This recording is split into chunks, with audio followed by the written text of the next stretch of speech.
Comment tirer profit de la concurrence pour sa propre entreprise? Alors le sujet de la concurrence, c'est souvent un sujet un peu délicat. Dès l'instant qu'on pense à un de ses concurrents ou qu'on entend parler d'un de ses concurrents, on a souvent des sentiments un peu ambivalents, mais souvent quand même des sentiments négatifs à leur rencontre. Alors qu'en fait, les concurrents, si on y réfléchit bien, ce sont plus des amis que des ennemis, et je vais vous expliquer pourquoi. Je m'appelle Elsa et vous êtes sur la chaîne des artisans au top. Alors en fait, vos concurrents, c'est un peu le miroir de votre entreprise. Quand on est à son compte, quand on a sa propre entreprise, on ne fait pas forcément attention à ce qui se passe autour de nous. On n'a pas souvent l'occasion de prendre du recul et de prendre de la hauteur par rapport à ce que nous-mêmes nous faisons. Et le fait de regarder ce que font les concurrents, ça va nous permettre finalement de juger ce que nous-mêmes nous faisons. Quand on regarde un concurrent, c'est jamais tout blanc, c'est jamais tout noir. Il y a toujours des choses bonnes à prendre et des choses pas très bonnes à prendre.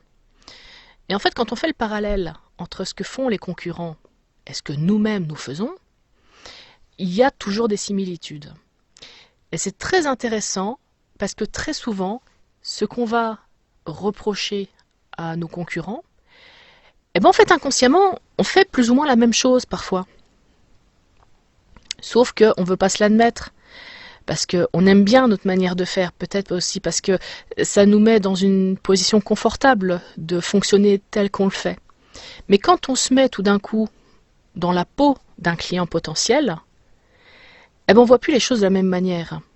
Ce que nous, on peut juger comme normal en tant qu'artisan, en tant qu'entrepreneur, eh ben, quand on va se mettre à la place du client et qu'on va regarder ce que fait une autre entreprise, le concurrent, on va se dire que quand même, il y a des choses, je suis pas d'accord, c'est pas bien fait, si c'était moi, je ferais pas comme ça, etc. Et ça va nous permettre justement de voir nos propres défauts. Et ça, c'est très important parce que il faut absolument se mettre à la place du client, même pour notre propre entreprise. Parce que le client, on dit que le client est roi, mais c'est vraiment ça. C'est finalement la clientèle qui a un pouvoir de vie ou de mort sur votre entreprise. C'est pas les prix que vous pratiquez, c'est pas le matériel que vous possédez, c'est pas le service que vous proposez, c'est pas le truc en plus que vous avez par rapport à vos concurrents. Si quelque chose ne va pas dans votre manière de faire, vos clients, ils vont tout simplement disparaître sur le long terme. Et ça revient à se mettre des œillères, à ne surtout pas vouloir savoir ce qui ne va pas dans votre entreprise. Et justement, le fait de le voir chez le concurrent, ça vous fait percuter. Ça, tout d'un coup, vous réalisez que ah mais mince, mais en fait, mais je fais la même chose. Donc moi, cette mauvaise impression que j'ai vis-à-vis du concurrent par rapport à sa manière de faire, ça veut dire que les clients qui viennent chez moi, ou justement les clients qui ne viennent pas chez moi, c'est parce qu'ils n'apprécient pas justement aussi ce petit truc-là. Eux aussi, ça les dérange. Alors c'est très intéressant aussi parce que ça met évidemment quand même en valeur et en évidence vos points forts. Hein, il n'y a pas que des inconvénients quand même dans votre manière de faire, ni dans la manière de faire de vos concurrents. Et justement, ces points positifs-là, eh ben, vous allez les mettre en avant. Très souvent, on n'a pas conscience de ses propres points positifs. On n'a pas conscience de faire quelque chose tellement bien qu'en fait, les clients, ils viennent vous voir justement pour ça. Alors ça peut être plein de choses, ça peut être simplement au niveau de l'accueil. Vous allez chez le concurrent, vous allez être super bien accueilli, petit café, il y a un petit coin salon avec des petits canapés confortables en attendant votre rendez-vous. Tout ça c'est des trucs, faut se dire ah bah faudrait que je fasse la même chose parce que c'est super sympa. Moi en tant que client, j'arrive là-dedans, on me traite comme si j'étais dans la boutique Nespresso. Franchement c'est super plaisant et les clients ça leur donne envie et forcément ils vont en parler autour d'eux aussi. De la même manière que si vous avez un concurrent qui fait la même chose que vous et que justement ça vous a beaucoup plu, vous allez peut-être réfléchir à encore améliorer le concept pour que les clients soient encore plus satisfaits, soient encore plus contents d'avoir affaire à vous et de travailler avec vous. Alors le deuxième point, c'est que lorsque vous regardez ce que fait la concurrence, ça vous permet d'ajuster le contenu de votre offre ou de votre service grâce justement à ce qu'en disent les clients de ces concurrents. Très souvent, on a envie de se mettre les mains sur les oreilles quand on commence à entendre parler d'un concurrent, quand vous avez quelqu'un qui vous dit « Ah bah moi, j'ai fait appel au service de Monsieur Tartampion, j'en étais très satisfait. » Et là, on a envie de se mettre les mains sur les oreilles en disant « Ah là là là, je veux pas le savoir, je veux pas entendre, je veux pas savoir ce que fait mon concurrent. » Non, non, au contraire, au contraire. Là, c'est le moment d'ouvrir grand ses oreilles et surtout de bien écouter, voire même de questionner la personne. Qu'est-ce qui lui a tant plu chez ce concurrent-là? Qu'est-ce qui a fait que il en parle encore des mois après? Qu'est-ce qui a fait que il a été super bien reçu, qu'il a été super satisfait du résultat? Tout ça, il faut absolument se le noter dans la tête et se dire après, bon, moi, en face, est-ce que je propose ce truc-là que le client a beaucoup aimé chez mon concurrent? Non? Ah bah je vais peut-être réfléchir à le mettre en place. De la même manière que s'il vous dit j'ai pas aimé ça chez cet artisan et franchement j'y retournerai plus, bah là c'est pareil. Tout de suite il faut se dire ah, est-ce que moi je fais la même erreur que ce concurrent-là? Oui, non, et hop, je m'adapte. De la même manière que ça vous permet aussi d'affiner votre service, hein. Qu'importe la prestation de service que vous offrez à vos clients, le fait de savoir aussi exactement ce que font vos concurrents en termes de finition, en termes de qualité d'écoute, d'accueil client, tout ça c'est très intéressant à prendre en compte parce que justement ça vous dit ce que les clients dans votre domaine d'activité recherchent et ont envie de trouver chez un artisan. Donc, ne vous mettez plus les mains sur les oreilles pour ne surtout pas savoir ce que font vos concurrents. Au contraire, ce sont des informations extrêmement précieuses pour vous. Alors, le troisième point de savoir comment tirer profit de la concurrence pour son entreprise, ça va être que vous allez pouvoir ajuster vos tarifs également. Prenons un exemple. Allez, on va dire que vous êtes jardinier paysagiste. Alors, vous faites de la tonte de pelouse, vous taillez les arbustes, etc. Et vous avez un concurrent qui, lui, va seulement faire la tonte des pelouses. Et en plus, il débarrasse pas. C'est-à-dire c'est au client de se débrouiller, de louer une camionnette, enfin de louer une remorque pour charger tous les déchets verts et ensuite aller à la déchetterie pour se débrouiller.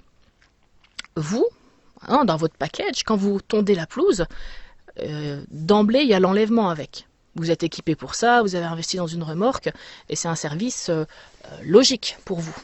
Pourtant vous pratiquez le même prix que le concurrent qui lui fait finalement la moitié du boulot. Eh bien, légitimement, ça va vous permettre d'augmenter un petit peu vos tarifs, tout simplement parce que vous le méritez. Votre service n'est pas le même. C'est ça qu'il faut bien se dire, c'est que vous avez beau être concurrent, qu'importe votre domaine d'activité, vos concurrents ne feront jamais exactement à 100% ce que vous faites. Chacun aura sa petite particularité, chacun aura sa patte, chacun aura sa sensibilité et aura sa manière de voir les choses. Et du coup, pour ce jardinier paysagiste qui lui fait toujours le débarrassage des déchets verts, il peut augmenter un petit peu ses tarifs parce qu'il aura toujours une clientèle qui sera toujours prête à payer justement pour qu'on fasse le travail de A à Z et non pas à moitié. Voilà, l'autre il débarrasse pas les déchets verts parce que il n'est pas équipé pour. Il a jamais voulu investir dans une remorque, il a jamais voulu investir dans un petit utilitaire. Il vient juste tondre les pelouses et hop, il s'en va. Au revoir monsieur, au revoir madame. Donc le fait de savoir ce que font précisément vos concurrents va aussi vous permettre de prendre conscience de la valeur ajoutée que vous mettez dans votre travail, que vous mettez dans votre prestation de service. Ça va vous permettre de très légitimement augmenter un tout petit peu vos tarifs, tout simplement parce que votre travail est en accord avec ce tarif. Il ne faut jamais avoir peur de se donner de la valeur et de donner de la valeur à son travail quand ça le mérite. Alors le quatrième et dernier point pour tirer profit de la concurrence pour son entreprise, finalement c'est ce que je viens de dire, ça rejoint ce point-là, c'est le fait que ça vous oblige à vous tirer vers le haut pour toujours sortir du lot. Et ça c'est très important parce que qu'importe votre domaine d'activité, à moins que vous soyez vraiment dans une niche d'activité, vous aurez toujours de la concurrence. Et le gros souci de tout entrepreneur, c'est de comment faire pour sortir du lot. Comment faire savoir que moi, je propose certes ce travail-là, je propose cette prestation de service comme beaucoup de mes concurrents. Par contre, je fais quelque chose en plus, je fais quelque chose de mieux par rapport à mes concurrents, et ça va vous sortir du lot tout simplement.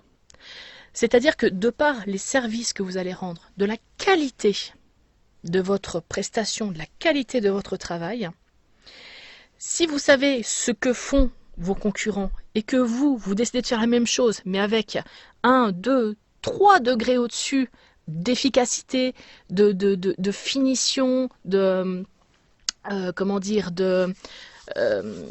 perfection, eh ben, vous serez toujours gagnant. Ce qui est important, c'est de savoir sortir du lot. Mais vous ne pouvez pas sortir du lot si vous ne savez pas ce qu'il y a dans le lot.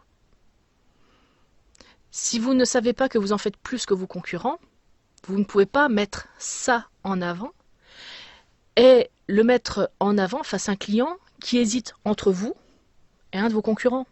Là, vous allez lui dire « Ah oui, mais moi, par rapport à mon confrère, je propose ça en plus. » Et ça pèse très lourd dans la balance. Voilà, donc maintenant vous savez pourquoi il ne faut surtout pas se mettre les mains sur les oreilles et se mettre des œillères quand on évoque vos concurrents. Au contraire, ce sont des informations hyper précieuses.